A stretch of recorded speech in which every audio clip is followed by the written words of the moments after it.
recette. Donc aujourd'hui comme recette nous allons voir une tarte crumble poire myrtille. Donc pour ça nous allons commencer par faire la pâte sablée.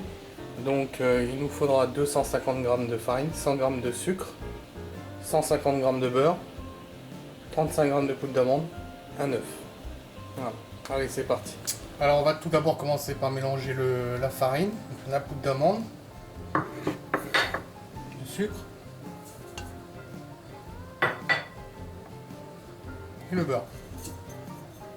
Voilà, donc on va mélanger ça jusqu'à temps que ça nous fasse une pâte sablonneuse, ce qui s'appelle le sablage. Voilà, donc là on obtient un bon petit sablage. Voilà, normalement il ne doit pas vous rester de morceaux de beurre ni quoi que ce soit. En fait, ça doit faire vraiment un aspect sablé. Donc s'il reste un ou deux petits morceaux de beurre, c'est rien de grave. Donc ensuite on vient y ajouter l'œuf. Voilà. Et on mélange jusqu'à temps que ça devienne une boule de pâte. Voilà, une fois que voilà, ça vous fera une boule de pâte, que voilà, c'est plus cassant, que la pâte n'est plus cassante, donc c'est que votre pâte est prête et assez pétrie. Donc quand c'est comme ça, bah, on la met déjà légèrement ferme, enfin légèrement à plat comme ça, pour éviter que ça fasse trop dur à la sortie du frigo. Et on la met à reposer au frigo pendant environ 2 heures. Voilà, donc là j'ai mis un peu à plat pour éviter qu'elle soit trop difficile à étaler en sortant du frigo. Ensuite nous allons nous attaquer à la recette du crumble pendant que la pâte repose au frigo. Donc pour ça il va nous falloir 100 g de farine, 25 g de poudre d'amande, 50 g de sucre, 50 g de beurre. Voilà, donc c'est parti. Pour la préparation du crumble, c'est tout simple, il suffit de mélanger tous nos ingrédients ensemble et de les mélanger jusqu'à temps que voilà, ça fasse une pâte granuleuse, enfin sablonneuse, granuleuse. Voilà, donc là on obtient une pâte voilà, sablonneuse, voilà, qui fait un petit peu de granulé, mais bon, ça va. Voilà, tout est bien mélangé, donc une fois que c'est comme ça, bah, on laisse reposer un petit peu au frigo en attendant de préparer le reste de la préparation. Donc voilà mon crumble. Donc voilà, sortie du frigo, ensuite pas hésiter à travailler un peu votre pâte pour pas qu'elle soit trop cassante. Ensuite fariner et étaler.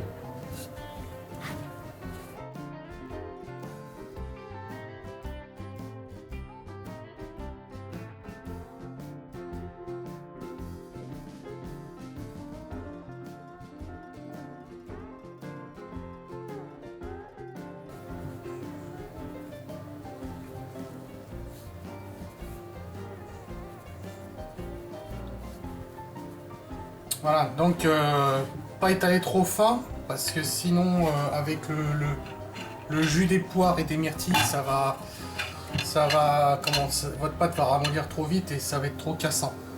Donc voilà, là j'ai récupéré ma pâte et je viens la mettre dans le fond de mon moule.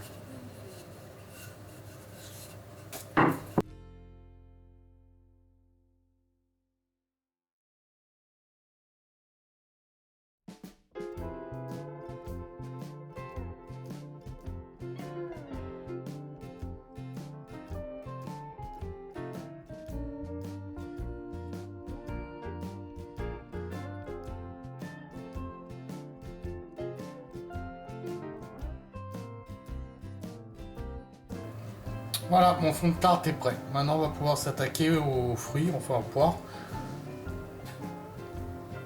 Voilà.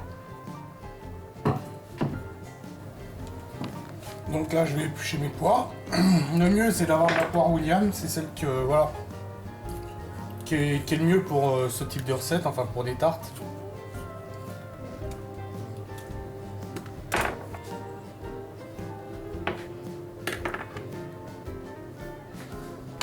Voilà, une fois mes poires vidées, je vais pouvoir les éplucher, je vais pouvoir les vider. Pardon.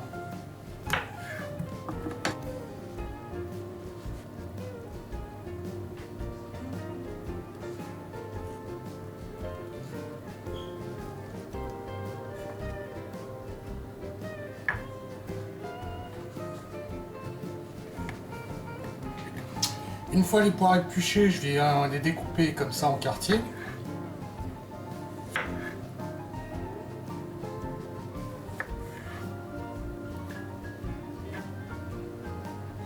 Voilà.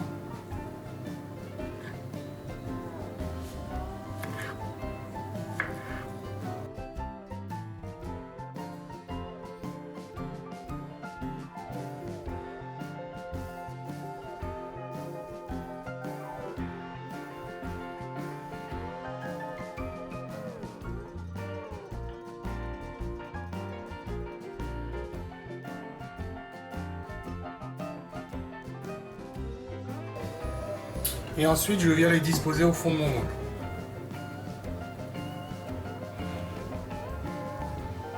Voilà, avec la plus grosse partie vers l'extérieur.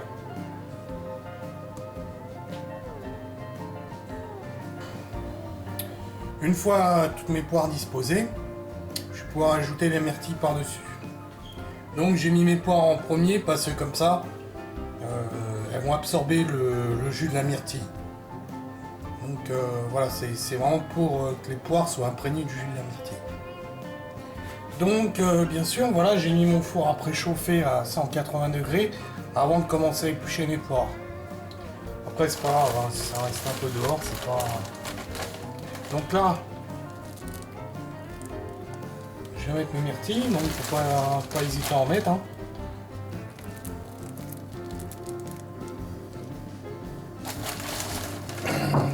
Et enfin pour terminer, je vais y ajouter mon crumble qui est par-dessus. Voilà, donc ensuite je vais mettre ça au four environ 30 à 40 minutes à 180 degrés, thermostat 6. Donc je vous dirai ça à peu près le temps que j'ai cuit ça. Voilà, ma tarte poire myrtille est sortie du four après 40 minutes de cuisson, donc elle est pas mal, elle est très bien même, ça sent très bon. Donc voilà, j'espère que cette recette vous aura plu. Que voilà, ça sera pas trop compliqué à réaliser. Donc merci et puis à une prochaine vidéo.